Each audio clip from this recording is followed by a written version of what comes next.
welcome to PLEA TV and our very first and maybe last episode of Oh My Dog, We're Not Kitten Around. So today on our program, we are going to be talking with a couple people. We have Paige Gordon. She is a certified professional dog trainer and a certified professional bed bug detection dog handler. And then later on in the show, youth worker Toby Mustel will be talking about cat nutrition, cat health, all those kind of things to do with his own cat, Benny, which you might have seen in the trailer. Paige owns a dog named Murdock. He is a German Shepherd. So I'll allow Paige to introduce herself and to talk a little bit about some of the things that we'll be discussing today. So my name's Paige Gordon. I'm a certified professional dog trainer. I went to school to be a dog trainer right after graduating. I was hired on by a dog kennel and daycare where I worked there as a care attendant, taking care of the dogs that were there for boarding and daycare, as well as working as a manager and doing some of that, doing some basic grooming like bathing, brushing, nail trimming, as well as being a dog trainer for them, doing some of their board and trains, their daycare and trains. After that, I went on for a little while to run my own business doing dog walking and training, as well as working at an animal shelter as an animal care attendant there, taking care of some of the animals that they had, including rabbits, rats, birds, dogs, and cats. And then I was hired by a pest control company, which is now where I work now, Monday to Friday. I have a little bed bug detection dog. Her name is Seeker. She's a 4-year-old beagle. We go around to all different places, hotels, apartments, pretty much anywhere you can imagine, to make sure that they do not have bed bugs. Very interesting. You've had a lot of animal experience Yes. for your young years. Okay, so I don't know if you want to talk about the first topic, and we call it Dogs with Jobs and Jobs with Dogs. Yes, so when kids are younger, usually what they think if they want to work with animals, the first thing that comes to mind is a veterinarian. And then as kids kind of get older, they realize that it's a lot of school and a lot of hard work to become a veterinarian. Maybe they're not cut out for it for some reason or another. It's a very emotional, hard job too. But a lot of people don't realize that there's a lot of other jobs that involve animals, especially dogs, that you can do. You can go to be a dog trainer, you can be a dog groomer, you can work with security and patrol dogs that patrol and keep places like cruise ship terminals and private venues safe. You can work with narcotic and bomb detection dogs. You can, of course, work with pest control detection dogs like termites and bed bugs. You can work, aquariums have animal trainers that help them with what's called cooperative care, which is where they train the animals to cooperate with them, because it would obviously be very hard to get a walrus to willingly give you a fin to take blood from them because they are a lot bigger and stronger than us. You can work at zoos. Obviously, you can work at a veterinarian's, animal shelters. There's just all sorts of jobs you can work with animals, and you just have to kind of look and see what's out there. The movie industry is very big here, so I know a lot of people who work specifically, their entire job is just working, training animals for things you see on TV and movies, especially in a lot of older stuff and still in a lot of new stuff. A lot of what you see animals doing in movies is not CGI. A lot of the times it is a real dog that has been trained to do that, or a cat even, which is very cool, and that is also a job that you can look into. That's really fascinating, because I have also been a youth worker for many years back in the day, and I've worked with many youth that really expressed an interest in animals and always have wondered about a career in anything to do animal related, and so it's really eye-opening to see that there's so many careers available.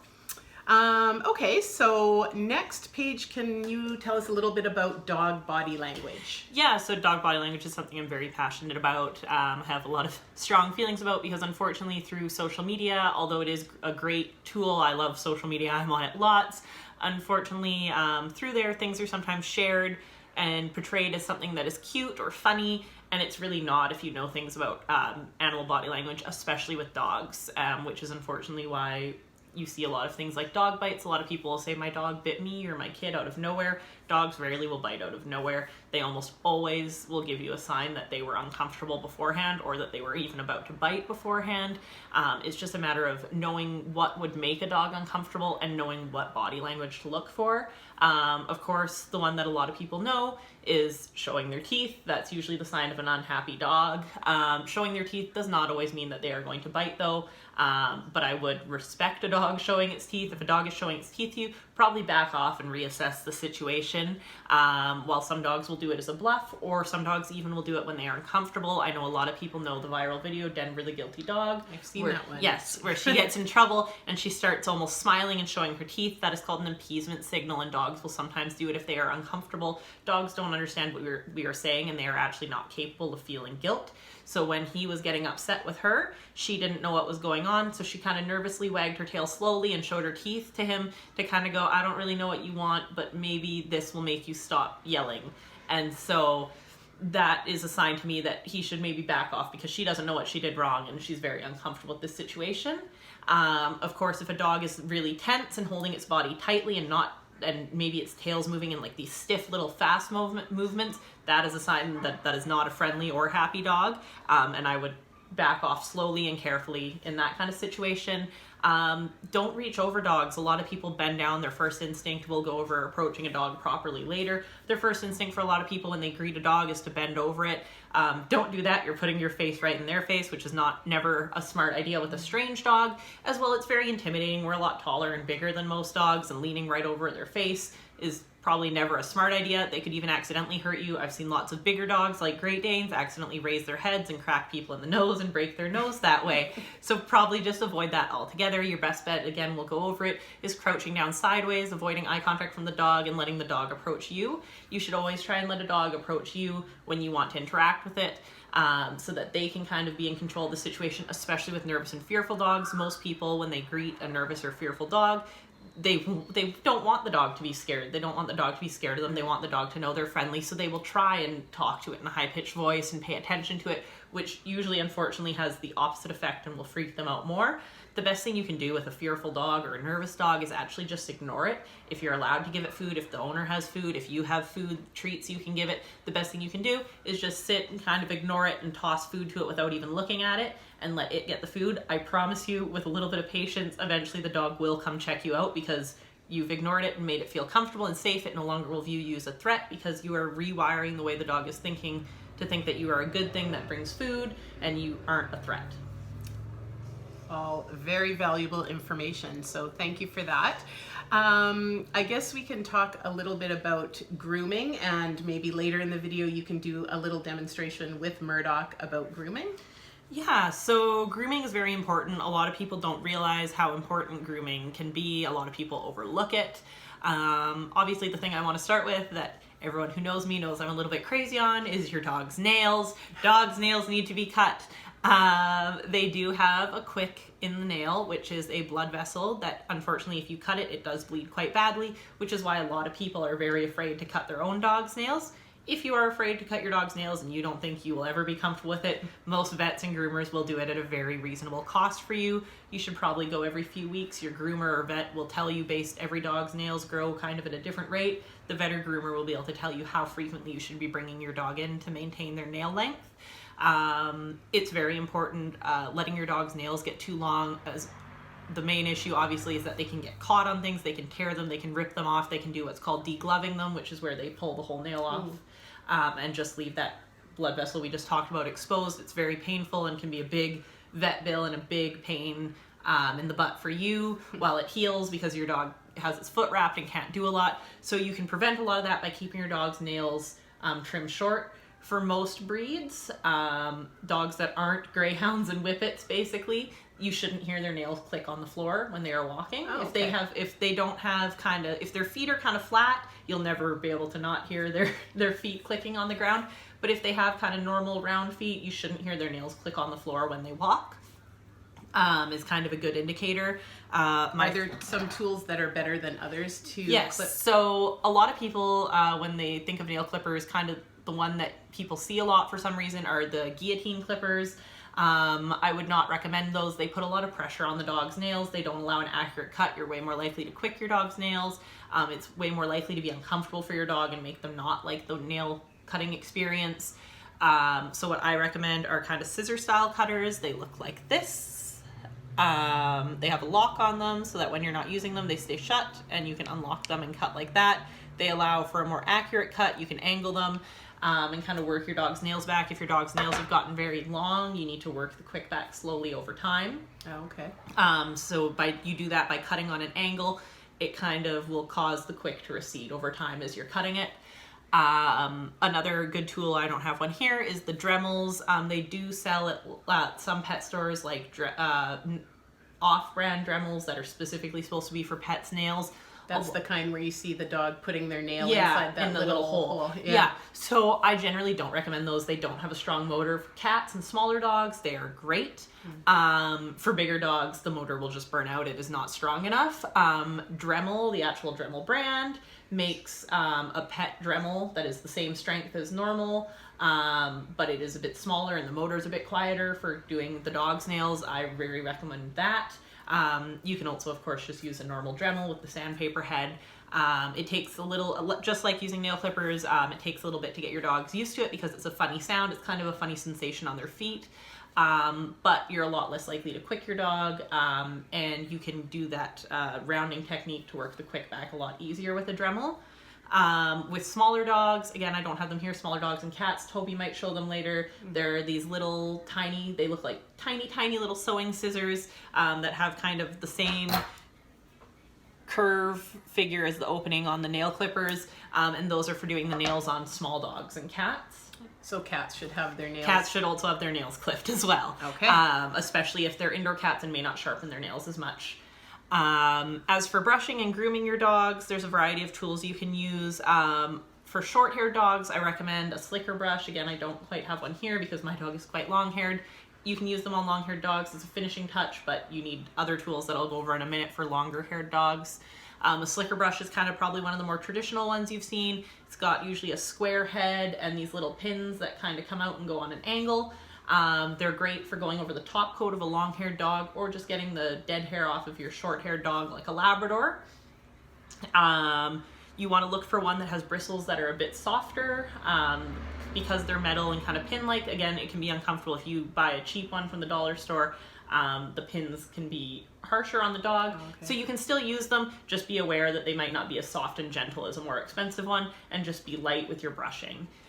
As for longer haired dogs, I know a lot of people have the Doodles, the Poodles, the Shih Tzus, the Yorkies, or even Golden Retrievers or long-haired German Shepherds like my dog. To save both you upset and your groomer some time and upset, brush your dog down to the skin.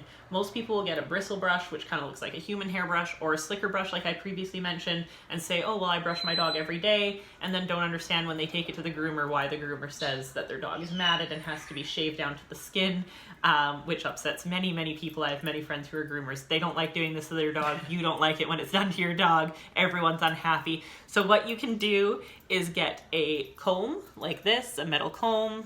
You can get them at pretty much any pet store. They have, obviously you can see they have wider tooth and closer spacing on the same comb. You want to brush right down to the dog's skin with a lot of focus, kind of like around their ears, their legs, their armpits, their belly. That's a lot of places that they will mat. A lot of people are really good about brushing along their dog's back and then kind of forget some of the other areas because they aren't as easy. If you brush down to your dog's skin regularly, you can keep the mats and knots out, and then you'll be able to have a bit more flexibility and a bit more fun with your haircuts for your dogs that get haircuts at the groomers. What about dogs that are supposedly non-shed dogs? So unfortunately, there is no such thing as a non-shed or hypoallergenic dog. Oh.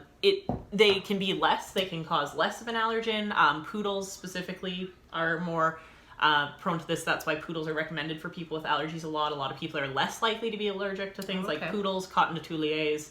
Unfortunately, Doodles are not as hypoallergenic as people think.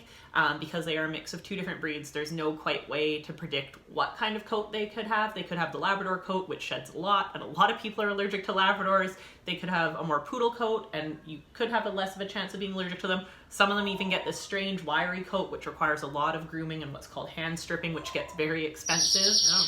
Well, that's something to think about if you're going to purchase a dog Yes, as well. if you're going to purchase a dog, especially if you have allergies, some dogs some people aren't allergic to. I have a very good friend who is allergic to some dogs and not allergic to others. There's no rhyme or reason to it, just different breeds cause different reactions for her. So when she thought about getting a dog, she went and checked out a bunch of different breeds, met dogs of those breeds at like dog shows and pet stores and events, asked to pet them, saw if she'd break out. She learned that things like French bulldogs and pit bulls, very allergic to. Whippets, totally fine. So she now has a whippet puppy because she learned that those do not trigger an allergy for her personally. So that is something to look into. For dogs with the kind of double coats like golden retrievers, huskies, German shepherds that have that thick fur, they shed in clumps. You've probably seen funny pictures where people have made like second dogs out of the hair that they've pulled off of their dog. A good brush for them is what's called an undercoat rake. It just looks like this. Again, you can get them at pretty much any pet store. You don't have to be too picky with them. They get kind of deep down and pull out all the dead hair from underneath. A thing to remember about these dogs is they can overheat in the summertime. If you are not, they'll do a big shed right before the summer, and if you are not on top of brushing all that shed hair out, it sticks in there. It can't get out through the outer coat properly, and it can cause them to get very warm and overheat.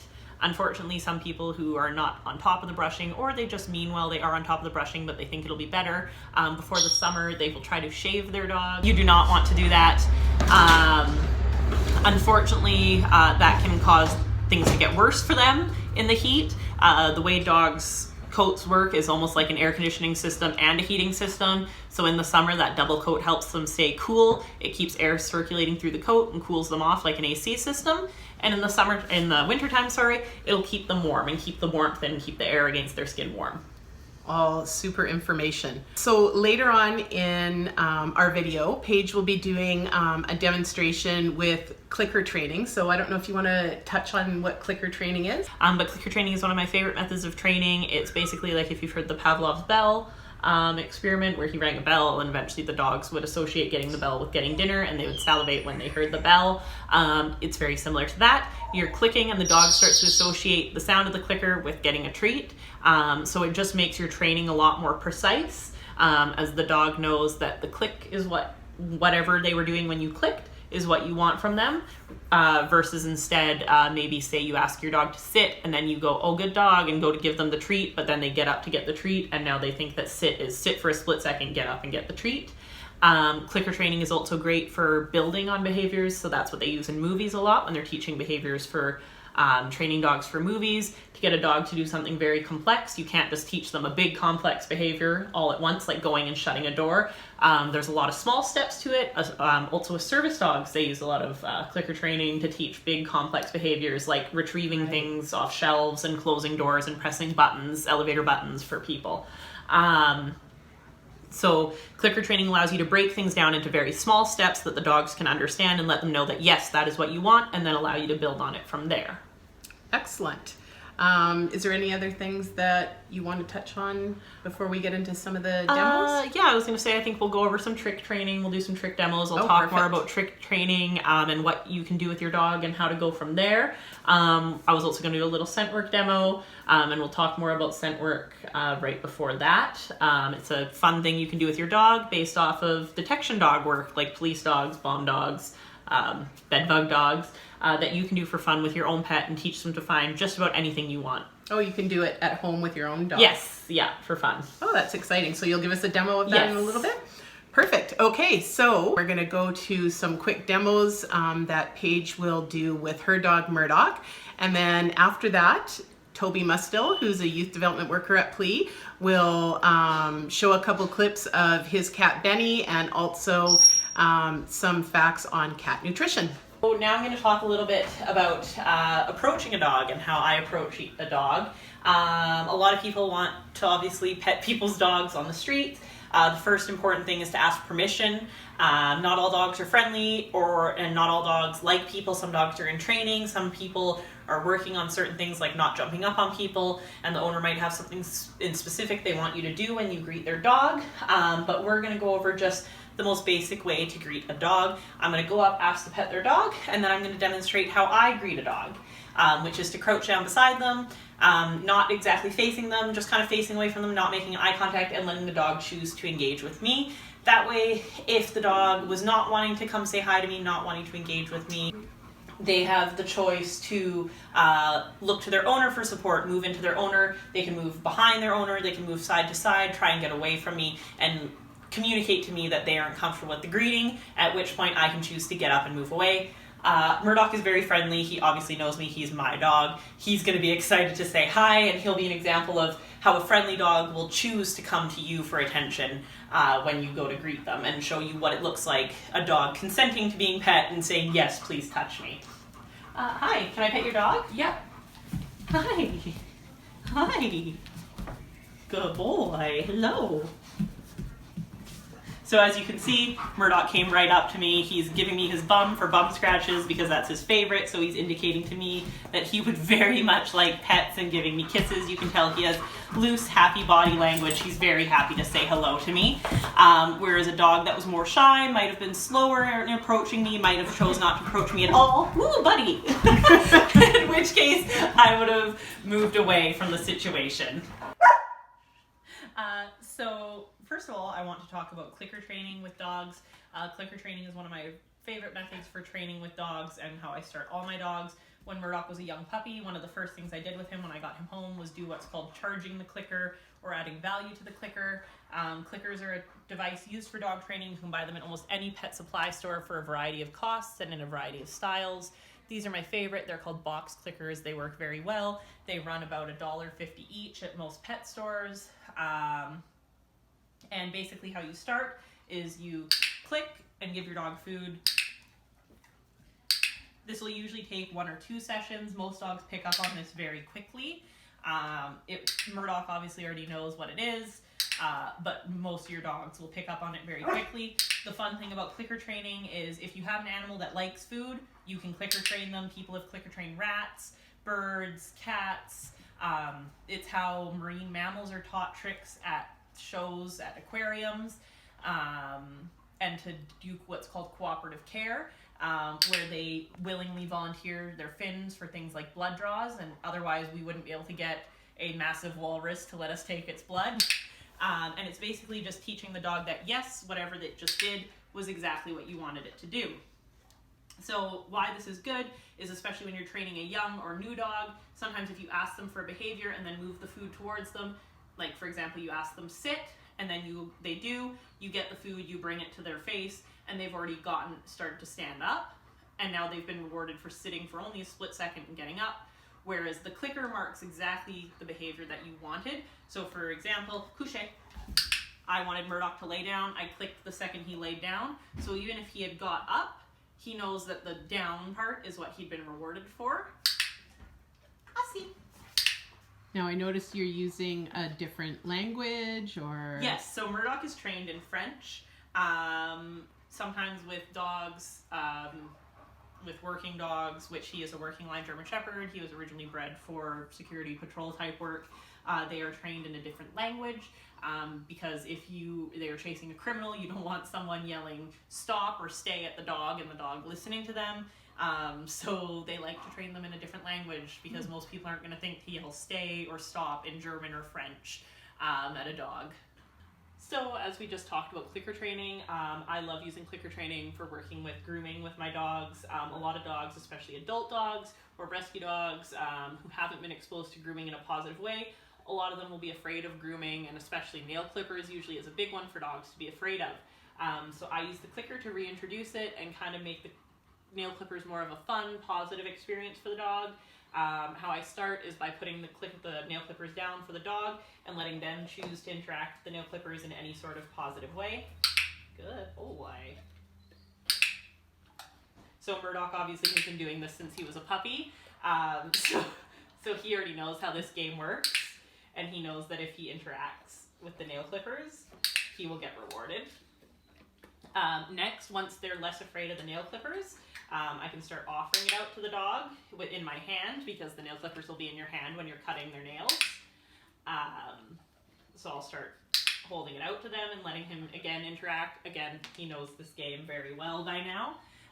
Next is I start putting the nail clippers near their feet, maybe not touching their feet yet, but just near their feet and clicking. And all this is not going to happen as quick as it's happening with Murdock, This right? will be over the process of several sessions. Murdock just knows how this works. Sorry, buddy. Then eventually you want to start touching their foot. Good boy. So then at that point, I'd probably take the clicker away because I no longer need it, and I would start holding the clipper to their foot for a little bit. Good boy. And if he holds still and is calm while the clippers are against his foot, I'd reward him again. Then I might undo the lock on the clipper and have the clippers open and maybe make the sound a couple times.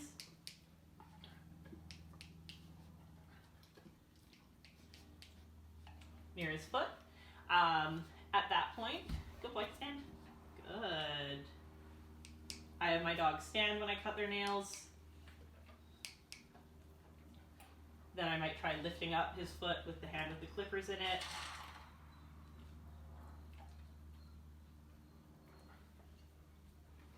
I know that tickles. They will jerk their feet. Even if they do like it, a lot of dogs have fur between their toes that can be kind of ticklish to them. So I accidentally grabbed his foot with my fingers between his paw pads and gave him a little bit of a ticklish feeling. Good boy. So then I'd probably leave something like a bowl of food or some small pile of treats out if you know that your dog will not touch it. Get up here. Good boy. He's found the better treats. Come here. What's this? Good boy. Wait. Leave it. Leave it, Murdock. And then I might pick up their foot and cut one nail, just a little bit off, and immediately reward them with that. Again, I'd also use lots of verbal praise. Murdock knows how this works, and I'm busy trying to talk to you guys. So he does not need the verbal praise, but just reward them after each nail you cut and work that way through each of their toes. Good boy. And to start, I'd reward them between each toe. Cut a toe, reward them big, take a break. Cut a toe, reward them, take a break. As they get more and more used to it, you can do 1 foot, cut all the toes on 1 foot, reward them, take a break. And eventually now Murdock can get through an entire nail session where he sits and I do all 4 feet, and then he gets a big reward and break. Okay, so for this, I'm going to go with how I basically introduce brushing to my dogs. Again, older dogs who maybe haven't had a great experience with brushing, it's going to be a lot harder than a brand new puppy or a dog who's had only positive experiences with grooming. Murdock I got when he was 9 weeks old. He's only ever had positive experiences with grooming. So again, the process will be a lot slower for your dog than what you're seeing with Murdock here. This is a sped up version of the final product. Basically what I start is finding a brush appropriate for your dog. As I talked about earlier, Murdock has that thick undercoat, so my favorite tool for brushing him is an undercoat rake. Unfortunately, when you are brushing out that dead coat, it does tug a little and can be uncomfortable for them. So it's really important that you make it a positive experience for them from a young age, and it makes it easier for you and or your groomer if your dog regularly visits the groomer, and I promise you your groomer will greatly thank you if you do some of these steps with your dog. So first of all, what I do is get them sitting, or if your dog knows a stand command, which we will go over later on, debut. That's even better. And you can get them to stay and just start gently, not putting any kind of pressure, not really even trying to pull fur out yet. Just run the brush over them while you have food in your hand feeding them. Over time, you can start to put more pressure and actually start to try and pull shed hair out. Murdock does need a good brush right now, so that works out very well for us. The hindquarters in most dogs with these double coats are where they get a lot of their fur stuck. And can be really uncomfortable for them. So I would put extra emphasis on making sure you have something really good for them while you brush them in this area. But basically that's it. If your dog is very unsure already with something like the undercoat rake, you can use a slicker brush with them to start. It only really goes over their top coat and won't have any of that snagging or pulling that can hurt them or make them uncomfortable. Combs and undercoat rakes, as I mentioned, can be the ones that can be a bit more painful, so I would put, well, painful's not really an accurate word, probably uncomfortable, so I would use better treats for those. So now we're going to talk a little bit about trick training. Trick training is something fun you can do with your dogs at home, and you can teach them all sorts of different things. There is a book I'll show you at the end that I really recommend. You can get it at the library, you can buy it online, you can buy it in the bookstore. It's a very good book. It's called 101 Dog Tricks by Kira Sundance, and is where I pull a lot of tricks from. It breaks everything down into really great step-by-steps.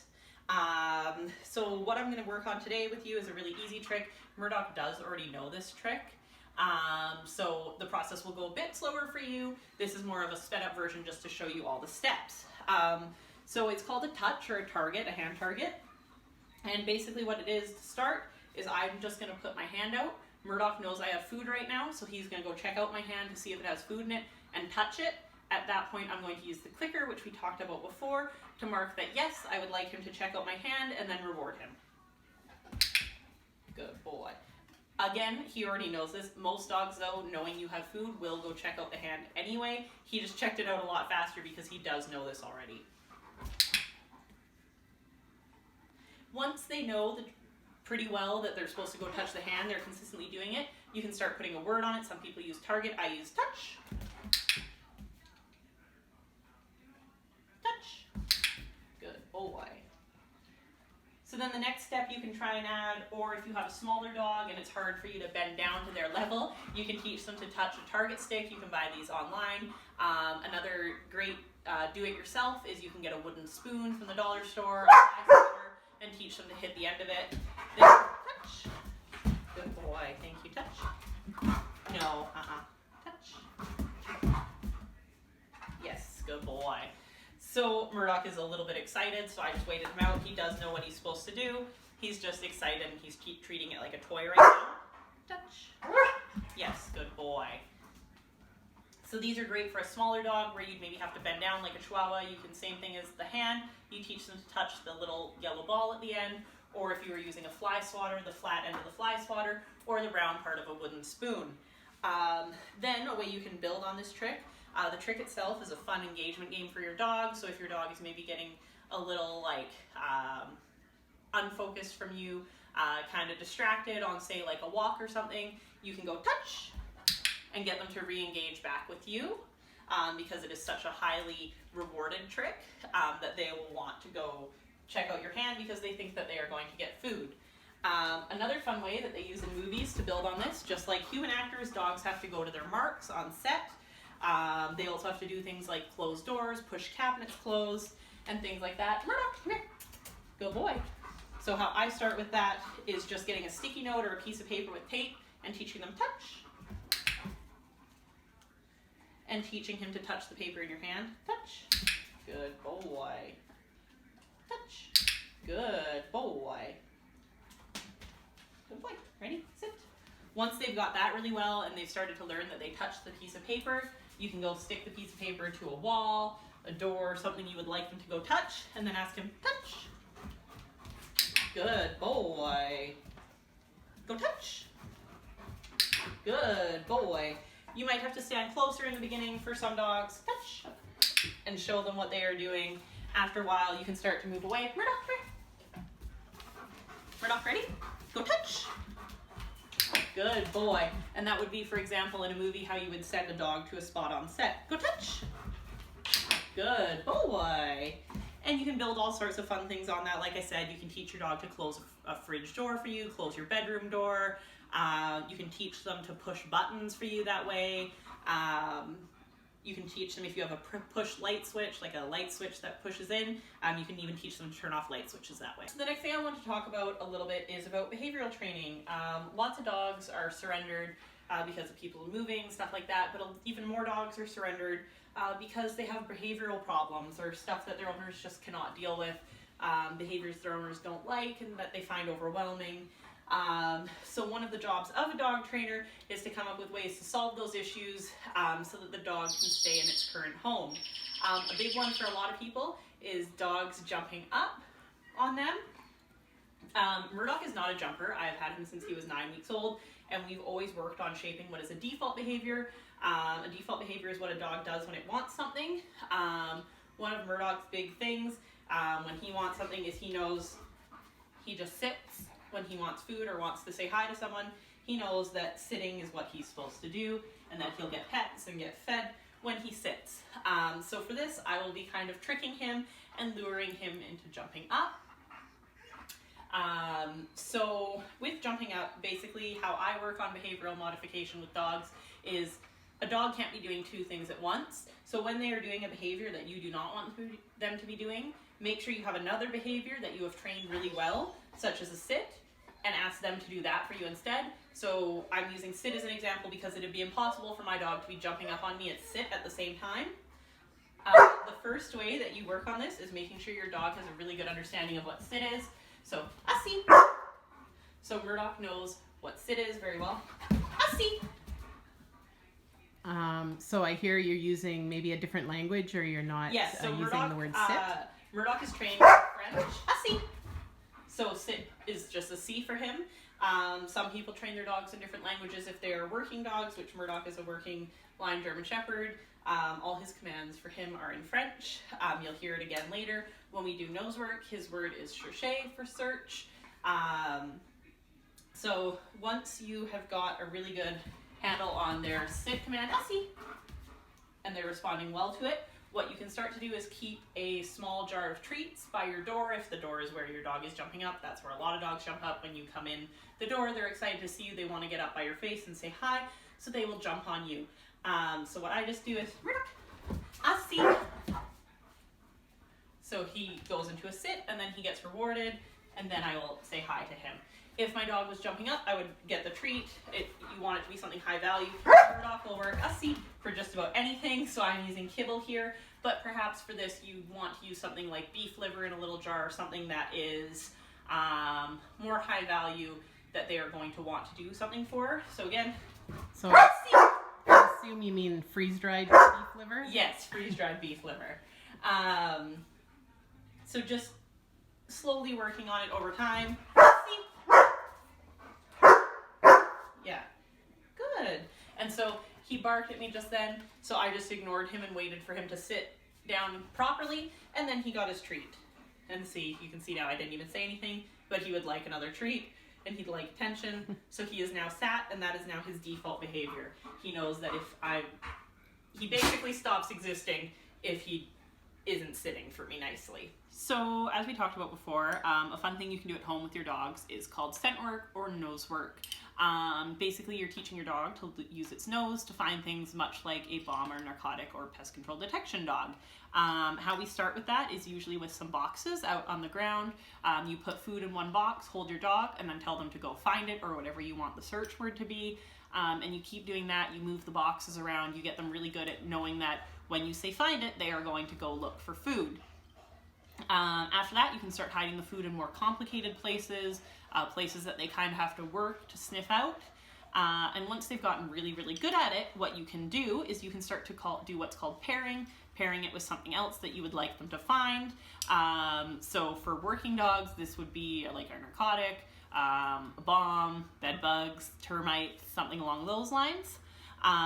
What we do in the sport called nose work, which is you go to competitions where someone else hides things, you don't know where they are, much like someone going in somewhere looking for a bomb, and your dog has to tell you where all the hides are. The hides are usually something small like this, a metal lip balm container, or some other kind of vessel or tin with like a magnet in case they would like to stick it to something metal. And there are usually 2 Q-tips of a scented oil inside of it with holes poked to let the smell out. So this is birch oil. In competitions, this is one of the official scents that are used. What are the other official scents they use? There are several organizations for nose work. Each one has their own set of odors. NACSW, which is one of the main ones that I do, compete with Murdock in, uses birch, clove, and anise oil. But other ones are wintergreen, cypress, lemongrass, red thyme, pine, lots of different oils as long as they are dog safe. So if you would like to try this with your dog and try it on a more serious level, you can go look for oils, essential oils, but just make sure that you are checking to make sure that they are dog safe. A quick Google search will list all the ones that you can use. Birch sweet oil would be a good one to start. If you really get into it and think that you would like to compete or try competing to earn what is called titles and ribbons with your dog, you can Google canine nosework, canine scent work in your area, and all sorts of teachers and great resources will come up online for you. As well, it doesn't have to be, if you don't want to go the route of essential oil, you can actually pair just about anything with a smell with the food to teach your dog to find. Dogs can be taught to find just about anything. You can try pairing food with your keys. You can try pairing food with your phone and teach your dog to go find your phone or keys for you. That's a really fun one that I know a lot of people like to do instead. So I will go hide this in just a moment. We'll let it sit and then Murdock will go find it. But just while I'm touching and have sit down talk, while I'm touching on titles you can do with your dogs and fun things to maybe earn accomplishments and ribbons with your dogs that you can do. This is the book I mentioned from before called 101 Dog Tricks by Kira Sundance. So it does have 101 different tricks that you can learn to do with your dog. Another great thing that they offer is you can earn a title from the comfort of your own home without having to go to a big competition with your dog called a trick dog title. There are several different levels, and it is called Do More With Your Dog. If you give it a quick search online, you can actually do that from home. You just have someone videotape you and your dog doing the tricks and send them in, and then one of their evaluators will approve it and send you your title certificate in the mail. And does that cost money, or it how does, much but it is about $25. So it's a pretty cheap title to complete with your dog. It's a really fun thing to do with your dog. Of course, you can teach them as much as you want without having to do titles. It just is a fun thing to do. So what we are going to do now is a quick scent work demo with Murdock. You can see he's already sniffing. He knows that there is something in here. So what we have done is we have hit it. Murdock does not know where it is. He was not in the room when we hit it. I'll show you with the camera. Yeah. I'll give you a hint without Murdock knowing. Murdock does not know where it is. Usually in scent work, you work at the beginning levels, you work quite closely with your dog. You are close to your dog to support your dog. Murdock is at a bit of a higher level, so I will be staying back from him and letting him work so we can get a better shot with him. We work quite well independently from each other in scent work. I can read his body quite well. How Murdock communicates to me when he has found something is he will sniff it out, and then he will usually freeze and stop and look at me. When a dog wants something, they will often point with their eyes at you with what they want. They will look from you to what they want, and then usually back to what they want and at you. So a lot of dogs in nose work will automatically, this will be what's called their alert. That'll be how they tell you that they have found something. Some dogs are trained to sit when they find things. My bedbug detection dog will paw with her foot when she finds something. She'll paw it where it is. Some dogs lay down, some dogs bark. It just depends on the dog and its individual trained behavior. I worked with what Murdock naturally offered me, which is pointing with his eyes. So I will let him go. Again, his command to find things is in French. So I'll wait for him to look. Are you ready? Cherchez.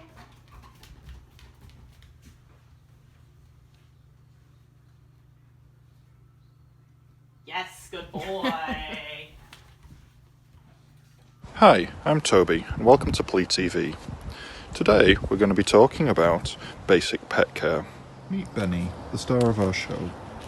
Today, he's going to help us learn about the differences between indoor and outdoor cats, pet nutrition, and the best way to keep your pet safe, happy, and healthy. Benny is a 2-year-old male rescue indoor cat.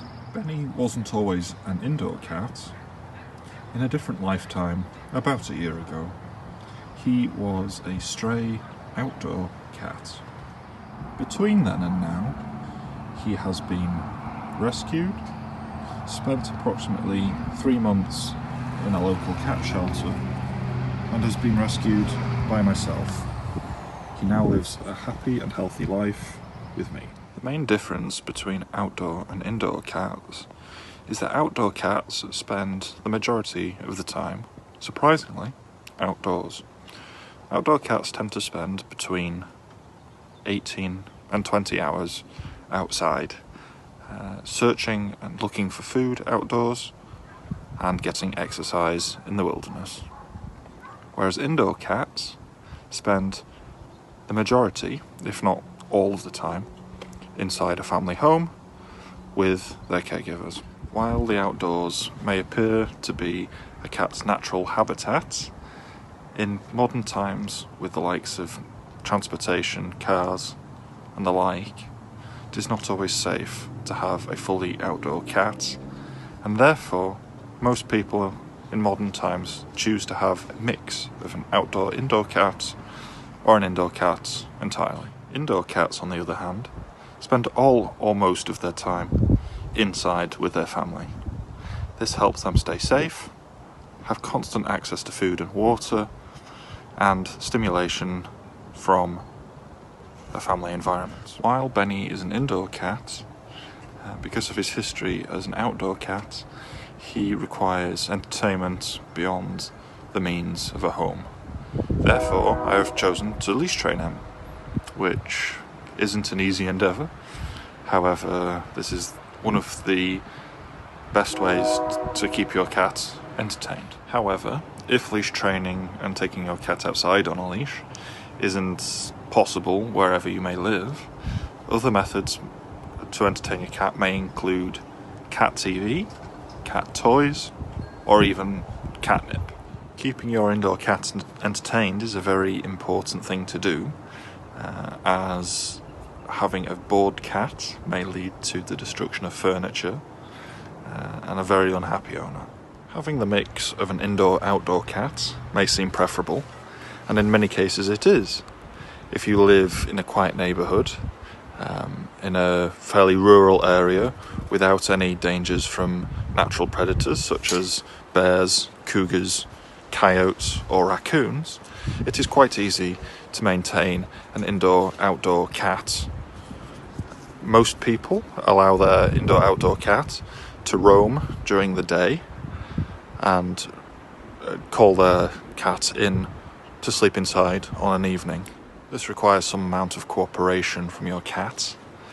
Benny is not very cooperative. Therefore, he's an indoor cat and is leash trained. If you do not have a cooperative cat, it can be quite dangerous to allow your cat to be an indoor-outdoor cat, as they may not return when called and may return at different points throughout the night and in the evening. Not only is this dangerous for the cat, but it may be quite annoying to have your cat scratching at your door at 3 o'clock in the morning. For example, as a child, I had many indoor-outdoor cats, and it was quite worrying as a child to have a cat who I wasn't sure was going to return home at any given point, and I was worried for them. Therefore, I would highly recommend that you keep your cat indoors at all times, unless you decide to leash train them, in which case, awesome. Now it's time to change things up. Let's talk about pet nutrition. Here we have some cat food. Pet nutrition is quite a complicated subject, and it is easy to get confused, mixed up, and very lost. This is Halo cat food. It is made in America. It is a whitefish and salmon recipe designed for indoor cats. We will come round to all of this later on. Why is the origin of a cat food important, you may ask? It is a very good question. There is lots of argument in the pet care industry about the differences between Asian-based cat food, American cat food, and Canadian cat food. Asian-based markets have a reputation for being potentially dangerous to cats, as there have been many stories in the media in recent years regarding unreliable information about the ingredients put into cat food. Therefore, many people choose to go with American or Canadian-based food. American-based food is probably the best known type of cat food. Many brands such as Pedigree and Purina are made in America. Many people choose Canadian food because they believe that Canada is more local, it has higher standards, and it is a more well-known brand in local pet stores. However, I would like to dispel some common misconceptions regarding the difference between American food and Canadian food. When people think of American-based food, as previously mentioned, like Pedigree and Purina, they think of low-quality food with lots of fillers, like corn, meal, and wheat. However, there are many good quality American-based foods. It is important to know how to read a label and choose a food that is best for your pet. The food I will be showing you today, Halo, is an American-based food, and I choose to feed my cat Halo because it has a good ingredient list, and also American-based foods are subject to higher standards of testing and quality control. Canada, as an little known fact, has very little quality control for their pet food. Next, let's talk about ingredients. Halo cat food, specifically this one, is a salmon and whitefish recipe. What is important when looking for ingredients, you may ask? First and foremost, we want to make sure that the first 1 or 2 ingredients are meat. Secondly, we want to make sure that there are no filler products in the first 5 or so ingredients. Next, we want to make sure that it is a high quality protein and that it will benefit your pet to the greatest extent. For example, Halo cat food has salmon, whitefish and dried egg product as their first ingredients. When looking at a pet protein, you may see 3 different types of ingredients. First and foremost, you may find a full protein such as chicken, salmon, beef, etc. Secondly, you may see a protein followed by the word meal. Now, meal simply means that the protein has been dehydrated for storage. This is not a harmful word, it just simply allows the food to store longer. This is probably the most common type of protein you will find in a pet food. Third and finally, you may find protein byproduct. An example of this is chicken byproduct meal, which you may find in the likes of Science Diet. This is not a good thing to find in your animal food, as it simply means that whatever the protein is in your cat's diet may be a byproduct. Now, byproducts can range from unharmful byproducts such as stomach, liver, gizzards, etc., to potentially harmful byproducts such as feet, necks, beaks, and other forms of nasty things that most people don't want in their cat food. As previously mentioned, the first 2 or 3 ingredients in your animal's diet are the most important. After that, not quite as important, you may find products like vegetables, fruit, and some other fillers. Now,